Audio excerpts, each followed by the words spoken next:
యెరూషలేము బయటనే ఉండిపోయాడు. మరి యేసుక్రీస్తు ప్రభు యెరూషలేములోనికి రావాలి. ఆయన యొక్క మరి అప్పగింపబడే సమయం దగ్గరికి వచ్చింది కాబట్టి ఆయన యెరూషలేములోనికి ప్రవేశించినట్టుగా బైబిల్ గ్రంథం చెబుతుంది. హల్లెలూయా, దేవునికి స్తోత్రం కలుగును గాక. మత్తయి సువార్త 21వ అధ్యాయము మరి మనం చదువుకుందామా?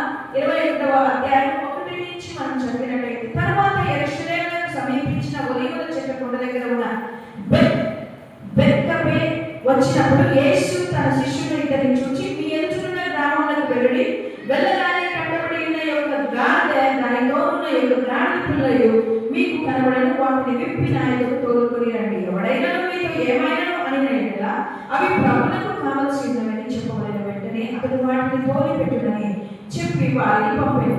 ప్రవక్తలు చెప్పబడినది నెరవేరినట్లు ఇది జరిగిన. అదేమనగా, ఇదిగో ఈ రాజు సాత్వికుడై గాడిదను భారవాహక పశువు పిల్లైన చిన్న గాడిదలోకి ఎదురు వచ్చుచున్నాడని సియోను కుమారునితో చెప్పుడి అన్నది. శిష్యులు వెళ్ళి యేసు తమకు ఆజ్ఞాపించిన ప్రకారం చేసి ఆ గాడిదను దాని పిల్లలను తోలుకొని వచ్చి వాటి మీద తమ బట్టల మీద ఆయన బట్టల మీద కూర్చుని జన సమూహంలోని అనేకులు తమ బట్టలు దారి పొడుగున పరిచి, కొందరు చెట్లు కొమ్మలు నరికి దారి పొడుగున పరిచి, జన సమూహంలో ఆయనకు ముందుగా నిలుచుండిన వారు వెనక వచ్చి చుండిన వారు దావీదు కుమారునికి జయము, ప్రభు పేరట వచ్చువాడు స్తుతింపబడును గాక, సర్వోన్నతమైన స్థలములలో జయము అని కేకలు వేయుచుండిరి. ఆయన యెరూషలేములోనికి వచ్చినప్పుడు పట్టణమంతా ఈయన ఎవరో అని కలవరపడి జనసమూహం ఈయన గలిలయలోని నజరేతువాడు ప్రవక్త అయిన యేసు అని చెప్పింది. హల్లెలూయా, దేవుని నామానికి మహిమ కలుగును గాక. అందరికీ మనకు తెలిసిన ఒక అధ్యాయంలోని కొన్ని సంఘటనలే. నా ప్రియమైన దేవుని బిడ్డలారా, యేసుక్రీస్తు ప్రభు యెరూషలేములోనికి వచ్చాడు. యెరూషలేములోనికి ఆయన వచ్చినప్పుడు ఆయనను అందరూ కూడా చాలా ఆనందంతో ఆయనను ఆహ్వానించారు కదా. వారు బట్టలు పరిచారు, చెట్ల కొమ్మలు నరుక్కొని తీసుకొని వచ్చారు. అక్కడ ఎక్కువ ఈత చెట్లు కదా, ఈత బట్టలు పట్టుకొని వచ్చేసారు. త్వరగా పొలంలో పనిచేస్తున్న వాళ్ళు దావీదు కుమారునికి జయము, ప్రభుత్వానికి వచ్చుచున్న వాడు స్తుతింపబడునుగా అని కేకలు వేస్తూ వచ్చారు. నా ప్రియమైన దేవుని బిడ్డలారా, అందరూ కూడా ఉత్సాహంతో యేసు ప్రభుని ఆ యెరూషలేములోకి ఆహ్వానించారు. కానీ యేసు ప్రభు యెరూషలేములోకి ఎందుకు వచ్చారు తెలుసా? మనందరి కొరకు తన యొక్క ప్రాణం ఇవ్వడానికి ఆయన వచ్చాడు. హల్లెలూయా, లోకానికి ఆయన వచ్చి పాపులను రక్షించడానికి వచ్చాడు. హల్లెలూయా. కాబట్టి నా ప్రియమైన దేవుని బిడ్డలారా, యేసును ఎవరు మోసారు చెప్పనా? యేసుని ఎవరు మోసారు? గాడిద మోసారు. మనం చదువుతున్నాం కదా, శిష్యులు చెప్తారు, మీరు పలానా గ్రామంలోనికి వెళ్ళండి, కట్టబడిన గాడిద కనిపిస్తుంది, దాన్ని తీసుకొని రండి. ఎవరైనా మిమ్మల్ని ఏమైనా అడిగితే ప్రభువుకు కావలసినదని చెప్పి ఆ గాడిదను విప్పి తీసుకురండి అన్నాడు కదా. నా ప్రియమైన దేవుని బిడ్డలారా, ఆ గాడిద యేసును మోసింది. హల్లెలూయా. ఆ గాడిద యేసును మోసింది కాబట్టి తన జీవితం ఆశీర్వాదకరంగా మారిపోయిందంట. హల్లెలూయా. నా ప్రియమైన దేవుని బిడ్డలారా, ఈరోజు మనము కూడా ఈ స్థలానికి వచ్చినాం, మనము కూడా దేవుని వాక్యాన్ని వినడానికి వచ్చినాం, యేసు గొప్పతనాన్ని తెలుసుకోవడానికి వచ్చాం, యేసు ఎవరో అని తెలుసుకొని ఆయన స్తుతించడానికి మనం వస్తున్నాం. కానీ నువ్వు యేసును మోసే విధంగా ఉన్నావా? యేసుక్రీస్తు ప్రభువును మోసే విధంగా ఉన్నావా? ఆ గాడిద యేసుక్రీస్తు ప్రభువును మోసింది. మరి ఈ రోజు నువ్వు దేన్ని మోస్తూ ఉంటున్నావు? లోకాశలతో, లోకంలో ఉన్న వాటి వైపు చూస్తూ నీవు వ్యర్థమైన వాటిని మోస్తూ ఉన్నావు. నువ్వు మోస్తూ నలిగిపోతూ ఉన్నావు, నువ్వు కృంగిపోతూ ఉన్నావు. కానీ ఎప్పుడైతే నువ్వు యేసుని మోస్తావో నీ జీవితం మారిపోతుంది. హల్లెలూయా. మొట్టమొదటిగా మనం చూస్తే యేసును మోసిన గాడిదకు స్వాతంత్రము లభించింది, దాని కట్లు తెప్పబడ్డాయి. హల్లెలూయా. ఎక్కడ ఉంది? ద్వారము దగ్గర కట్టబడిన గాడిద. దాన్ని కట్టివేశారు, దానికి స్వాతంత్రం లేదు, అది స్వేచ్ఛగా ఎక్కడికంటే ఎక్కడికి వెళ్ళలేదు, అది ఎక్కడ ఉన్న చూడ అక్కడే ఉండిపోవాలి. ఎంతో భయంకరమైన పరిస్థితి. దాన్ని ఏది చేయాలన్నా తన ఆలోచనతో చేయలేదు, తన ఇష్టం ప్రకారమైన జీవితాన్ని జీవించలేక కట్టబడిన గాడిదగా ఉంది. నా ప్రియమైన దేవుని బిడ్డలారా,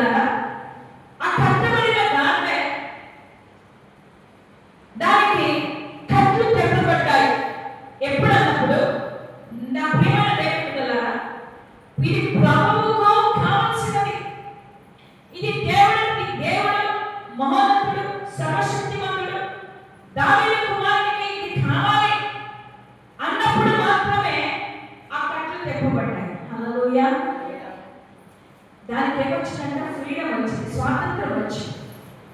ఎవరు కావాలని కోరుకున్నారు? ప్రభువు కోరుకున్నాడు. ఈరోజు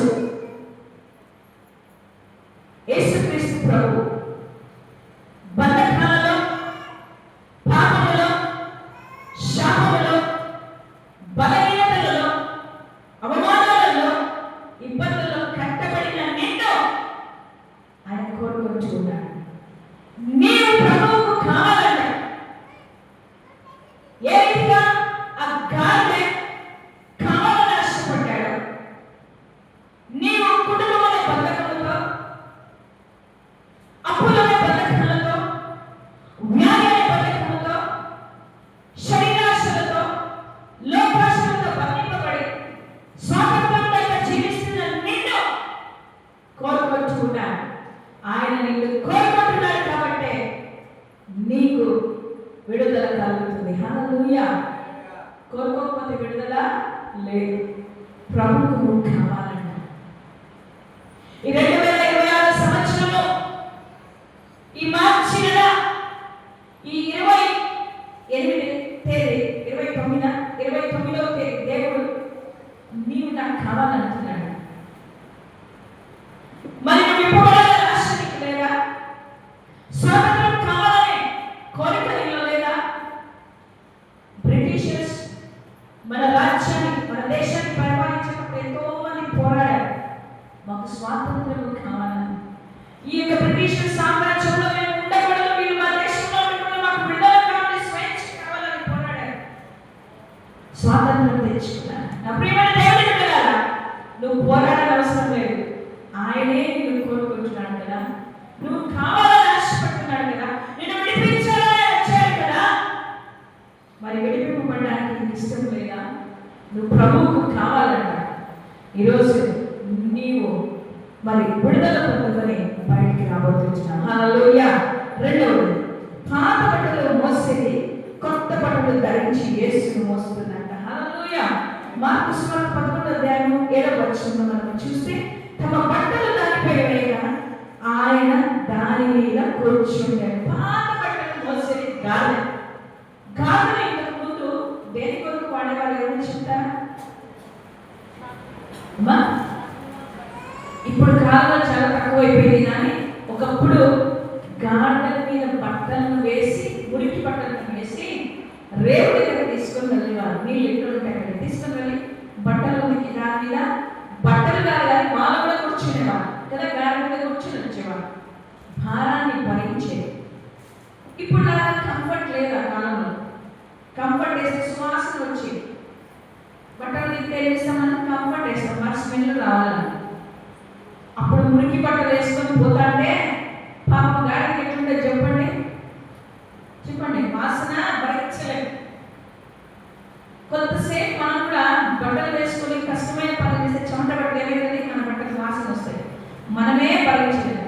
ఊరో బట్టలన్నీ మీద మోసుకొని, పాత బట్టలన్నీ వేసుకొని, ఆ వాసనను పీలుస్తూ, ఆ బట్టలు మోసుకొని, పాత బట్టలు మోసుకొని వెళ్ళే గాడిదకు విడుదల వచ్చిన తర్వాత ఏమైందో తెలుసా? పాత బట్టలు కూడా వేయలే. ఏమేశానంటమ్మా? క్రొత్త బట్టలను దాని మీద వేశాడు. ఎంత లైఫ్ స్టైల్ మారిపోయింది గాడిదది.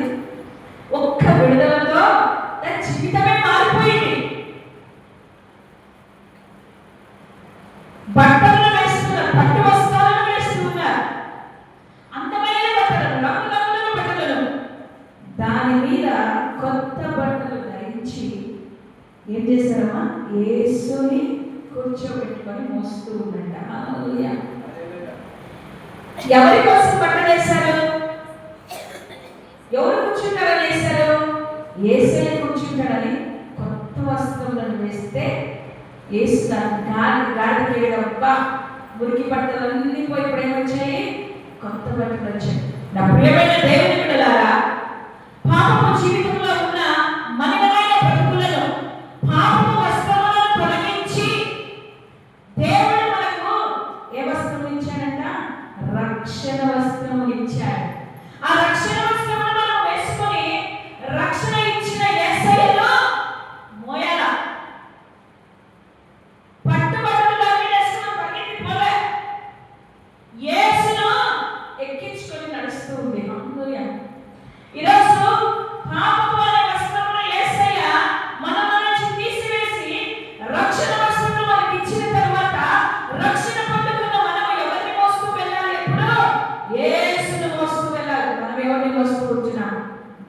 మోస్తున్నాం, బంగారం మోస్తున్నాం, ఆస్తిపాస్తులు మోస్తున్నాం, పేరు ప్రఖ్యాతలు కావాలని వాటి కొరకు పరిగెత్తుతున్నాం. కానీ నిన్ను నన్ను రక్షించి రక్షణ ఇచ్చిన, రక్షణ వస్త్రాలను ధరింపచేసిన యేసయ్యను మరిచి లోకంలో పరిగెత్తుతున్నాం. ఈరోజు నీ పాత బ్రతుకును మార్చిన దేవుని మోసే బిడ్డగా ఉండాలి. హల్లెలూయా, దేవునికి స్తోత్రం కలుగును గాక. మూడవది, అది మురికి నేల మీద నడవలేదు, బట్టల మీద నడుస్తుంది. హల్లెలూయా, ఎంత ఘనత కదా. ఆయన వెళ్ళుచుండగా తమ బట్టలు దారి పొడుగున పరిచివి అని రాయబడి ఉంది. లూకాసు వార్త 19:36. నా ప్రియమైన దేవుని బిడ్డలారా, ఎప్పుడైతే యేసు ప్రభువు ఆ గాడిద మీద ఎక్కి కూర్చున్నాడో, ఎప్పుడైతే యేసు ప్రభువును ఆ గాడిద మోస్తుందో, ఆటోమేటిక్గా దానికి ఘనత వచ్చింది. ఆటోమేటిక్గా దాని జీవితం మారిపోయింది. రోడ్డు మీద అంతకుముందు ఎట్లా నడిచేది? మురికి నేల మీద నడిచేది. బురదలో నడిపించేవాళ్ళు, పేడ మీద నడిపించేవాళ్ళు, ఎట్లా చెప్తే అట్లా నడిచేది, ఎక్కడంటే అక్కడ పోయేది. కానీ ఇప్పుడు దాని నడక ఏమైందంట? దేని మీద నడుస్తుంది? వస్త్రములను దారి పొడుగున పరుస్తూ ఉంటే దాని మీద నడిచి వెళ్తూ ఉందంట. హల్లెలూయా, నా ప్రియమైన దేవుని బిడ్డలారా, ఎప్పుడైతే నువ్వు యేసు ప్రభువును నీ మీద మోస్తావో, ఎప్పుడైతే యేసు ప్రభువును నువ్వు నీ మీద కూర్చొని పెట్టుకొని ఆయనను వెంబడిస్తావో, నీవు ఎక్కడంటే అక్కడ అడుగు పెట్టవు. కానీ అడుగు పెట్టు ప్రతి చోట దేవుడు నిన్ను ఆశీర్వాదకరంగా మారుస్తాడు. కారణం ఏమో తెలుసా? నువ్వు ఎవరిని మోసుకొని వెళ్తున్నావో యేసు ప్రభుని మోసుకొని వెళ్తున్నావు. అందుకే వాటిని మెట్టగా ఉన్న స్థలంలో సరాలం చేయి దేవుడు ఆయన. నీ మార్గములను చుట్టపరచువాడు ఆయనే. కారణం ఏమో తెలుసా? యేసు నీలో ఉన్నాడు, యేసు నీతో ఉన్నాడు. దానికి ఎక్కడ మురికి కనబడటం లేదు, చూడాలని కూడా కనిపిస్తుంది. రాయల్ పెద్ద పెద్ద రాజరికపు గృహంలో రెడ్ కార్పెట్ వేస్తారు, గౌరవానికి సూచన. మరి గాడిదకు ఏమైందమ్మా? గౌరవం పెరిగిపోయింది. ఏ చీ అనే వాళ్ళందరూ ఇప్పుడు ఏమంటున్నారు? గాడిదను చూస్తున్నారు. అమ్మా ఎంత గ్రేట్ గాడిద, గొప్ప యేసుప్రభువును మోసేస్తాంది, గొప్ప దాని కాకి ఉన్నాయి, పట్టు వస్త్రాలు ఉన్నాయి అని ఆనందంతో ప్రతి ఒక్కరు చూస్తూ ఉంటున్నారు. హల్లెలూయా, దాని యొక్క మురికి నేల మీద కాలు పెట్టకపోకుండా పరిస్థితి. ఈరోజు యేసు ప్రభువును మోసినట్టయితే నువ్వు ఈ అడుగు పెట్టు ప్రతి స్థలంలో దేవుడు నీకు తోడుగా ఉండడానికి జ్ఞానమిస్తాడు. హల్లెలూయా. నాలుగోదిగా, దాని ఆహారం తన కళ్ళ ముందే ఉంది, కొమ్మలు తెచ్చి దాని ముందు వేసింది. ఇంతకుముందు గాడి తినాలంటే ఎక్కడికి వెతుక్కుంటూ వాళ్ళు కొమ్మలు. ఇప్పుడు గాడి పరిస్థితి ఏమమ్మా? మట్టలు, ఈత మట్టలు, ఆకులు, చెట్లని గాడికి ఎక్కడ తెస్తున్నారు? తెచ్చి ముందరే వేస్తున్నారు, ముందరే పరుస్తున్నారు. దాని లైఫ్ స్టైల్ మారిపోయిందని అందుకే చెప్పి ఇప్పుడు అది ఏం చేస్తుంది? పోతాకి తింటుంది, ఎవరేసుకుంటూ ముందు పోతుంది, మళ్ళీ వచ్చేపోయినట్టు మళ్ళీ తింటుంది, మళ్ళీ పోతుంది. కష్టపడుతుంది కాదా? లేదు కదా. ఆహారము దాని కళ్ళ ముందే వచ్చింది. హల్లెలూయా, ఎంత ధన్యత గాడి. కేవలం అది చేసిన ఒక్క చిన్న పని యేసును మోసింది. నీవు యేసును మోసితే, నీవు యేసును మోసితే ఏముంటుందంట? ఆహారము సమృద్ధిగా నీ ముందుకే వస్తుంది. హల్లెలూయా. అందుకే దేవుడి వాక్యం చదువుతుంది, తన ప్రియుడిని పిలిచిచుండగా ఆయన వారికి ఇచ్చుచున్నట్టు. అందరికీ కాదు, తన ప్రియుడు, తను మోసే ప్రియుడికి మాత్రమే. అది గాడ్ అనుకుంటాడు, అబ్బబ్బబ్బ ఎన్నాళ్ళకి ఈ లైఫ్ ఎంజాయ్మెంట్ నాకు ఈ రక్షకుడిని మోస్తున్నందుగా. రక్షకుడా, నా జీవితం ఇట్లా మారుతుందని నేను ఎప్పుడు అనుకోలేదయ్యా. ఎప్పుడు మురికి బట్టలు, ఎప్పుడు బురద నెల, ఎప్పుడు ఆ యొక్క యజమానుల దగ్గర కట్టబడిన నాకు ఈరోజు ఇంత మంచి జీవితం,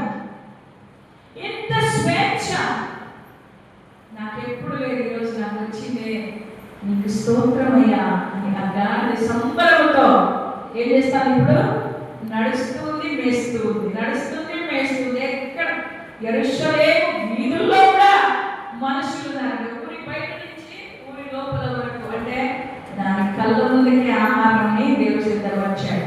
ఈరోజు నీవు దేవుని మోసినట్టయితే నీ అనుదిన ఆహారం ఆయన సిద్ధపరచాడు. ఆకాశ పక్షుల కంటే శ్రేష్ఠుడు కదా ఆయన. వాటిని పోషించే దేవుడు నిన్ను నన్ను కూడా పోషించగలిగిన వాడు ఎప్పుడు నువ్వు ఆయనను మోసినప్పుడు మాత్రమే. హల్లెలూయా. నా ప్రియమైన దేవుని బిడ్డలారా, ఆఖరిగా యేసును మోస్తున్న కారణంగా దాని రాకకై అందరూ ఎదురు చూస్తూ ఉన్నారు. దాని రాకకై అందరూ ఎదురు చూస్తూ ఉన్నారు.